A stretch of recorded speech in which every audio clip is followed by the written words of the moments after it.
சித்தார்த்த அக்ஷரா இன்னைக்கு நம்ம வெங்கடேச பிரபத்திகியில முதல் ஸ்லோகம் பார்க்க போறோம். அதாவது சுப்ரபாதத்துல சுப்ரபாதம், வெங்கடேச ஸ்தோத்திரம், அப்புறம் வெங்கடேச பிரபத்திகி, அதுக்கப்புறம் மங்களாசாசனம். இது நாலும் சேர்ந்தது தான் இப்போ சுப்ரபாதம் பாடுறது. சரியா? இப்போ இதுல பிரபத்திகி அப்படின்னா ரொம்ப பக்தி பிரவாகம், ரொம்ப அபரிமிதமான பக்தி அப்படின்னு அர்த்தம். பிரபத்தி அப்படிங்கிற சொல் முன்னாடி பிரபஞ்சம், அந்த மாதிரி கிருதி பிரகிருதி, அந்த மாதிரி பிராங்கிற முன்னாடி அடை சேர்த்தாலே அது வந்து ரொம்ப அபரிமிதமான, ரொம்ப அதிகமான பக்தி அப்படின்னு அர்த்தம்.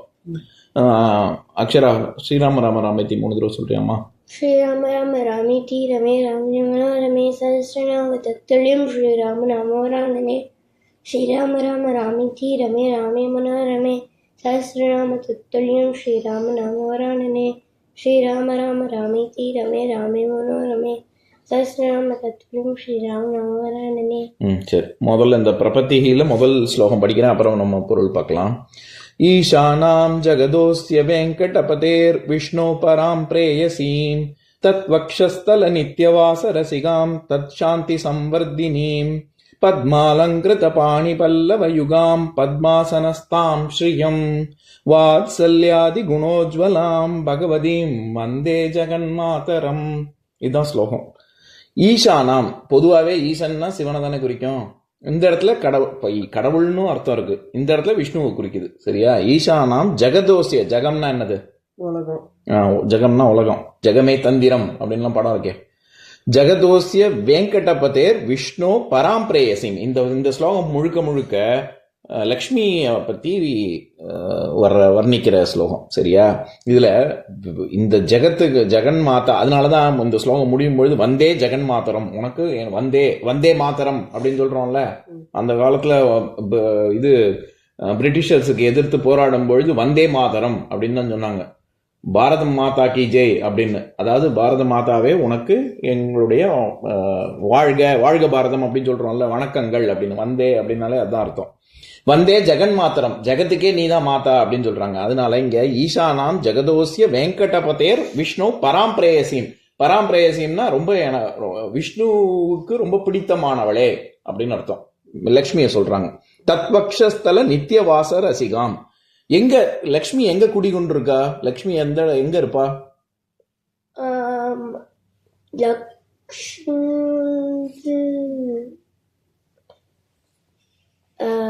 எங்க படத்துல எல்லாம் விஷ்ணு வரைஞ்சிருக்கிற படத்துல எல்லாம் பார்த்தது இல்லையா லக்ஷ்மி எங்க இருப்பாங்கன்னு?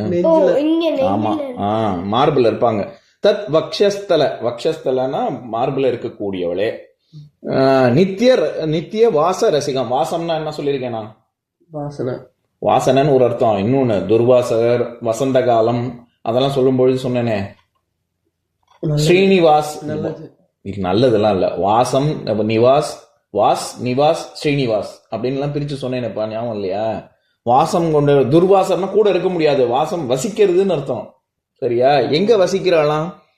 தத்வக்ஷஸ்தல நித்திய வாசை, நித்தியம்னா எப்பவுமே அப்படின்னு அர்த்தம். நித்திய வாசர ரசிகாம், ரொம்ப விஷ்ணுவுக்கு ரொம்ப பிடித்தமானவளாகவும், தற்சாந்தி சம்வர்தினேன், எப்படி பார்க்கறதுக்கு எப்படி இருக்காளாம்? சாந்தி அப்படின்னா ரொம்ப மன்னிக்கக்கூடிய, காருண்யம் பொருந்திய, கருணை கொண்டவளாக இருக்கிறாள். நம்ம வந்து ஏதாவது தப்பு பண்றோம், நம்ம தினசரி நிறைய தப்பு பண்றோம், அந்த தப்பெல்லாம் மன்னிக்கக்கூடிய ஒரு கருணை கொண்டவளாக லக்ஷ்மி இருக்கா அப்படின்னு சொல்றாங்க. தற்சாந்தி சம்வர்தினீம் அப்படின்னா மன்னிக்கக்கூடிய மனம் படைத்தவள் அப்படின்னு அர்த்தம். பத்மாலங்கிருத பாணி பல்லவ யுகாம். பத்மாலங்கிருத அப்படின்னா இது பாணின்னா கையின்னு அர்த்தம். சக்கரபாணி, தண்டாயுதபாணி, சாரங்கபாணி, சாரங்க வில்லை ஏந்தி இருப்பவன் அப்படிங்கிறதுனால விஷ்ணுவுக்கு சாரங்கபாணின்னு பேரு. அதே மாதிரி சக்கராயுதம், கையில சங்கம் சக்கரமும் தானே வச்சிருக்காங்க, அதனால சக்கரபாணி அப்படின்லாம் சில பேர் பேர் வச்சுப்பாங்க கடவுளோட பேரை.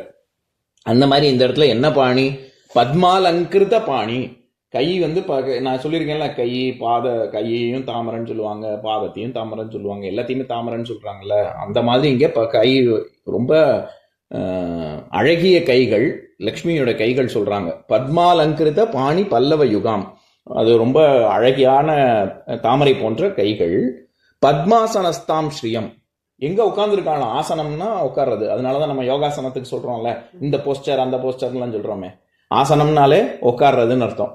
பத்மாசனத்துல உட்கார்றதுன்னா இந்த மாதிரி காலம் இப்படி மடிச்சு போட்டு, சரியா, கிராஸ் லெக்டா உட்கார்றோம்ல, அதுதான் பத்மாசனம். இங்க பத்மாத்துல உட்கார்ந்துருக்கான்னா தாமரையில தானே செந்தாமரையில தானே வீற்றிருப்பாள் லக்ஷ்மி. எல்லா படத்துலயும் பார்த்தீங்கன்னா வெண்தாமரையில யார் வீற்றிருப்பா? சரஸ்வதி. ஆமா, வெண்தாமரைனா சரஸ்வதி, செந்தாமரைனா லக்ஷ்மி. இங்க அப்ப பார்வதி பார்வதி பார்வதி வந்து தாமரையில உட்கார்ற மாதிரி இருக்க மாட்டாங்க, அப்படியே இருக்காது.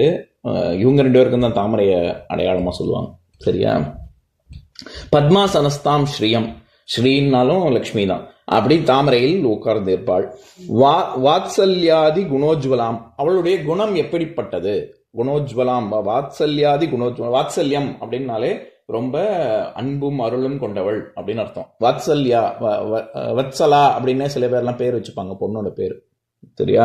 வாத்சல்யாதி குணோஜ்வலாம் பகவதீம், நான் ஏற்கனவே சொல்லியிருக்கேன், பகவான் அகர முதல எழுத்தெல்லாம் ஆதி பகவன் அப்படின்னு வருது இல்ல, அந்த பகவன் அப்படின்னாலும் சரி, பகவதி அப்படின்னு சொன்னாலும் சரி, பெண்பால் ஆண்பால் அப்படி சொல்லி வர்றது. ஆனா பால் பேதம்லாம் கடவுளுக்கு கிடையாது, அது நம்மளுடைய பார்வையில இருக்கு. நமக்கு ஆம்பளையா தெரிஞ்சா ஆம்பளையா தெரிவார் கடவுள், நமக்கு பொண்ணா தெரிஞ்சா பொண்ணா தெரிவாரு, இல்லாட்டி ஆணும் பெண்ணும் கலந்துன்னா அர்த்தநாரியா கூட தெரிவாங்க. அர்த்தநாரினா பாதி சிவன் பாதி பார்வதி பார்த்திருக்கோமே, அந்த மாதிரி கோவில்ல. ஆமா, கோவில்ல இருக்குல்ல.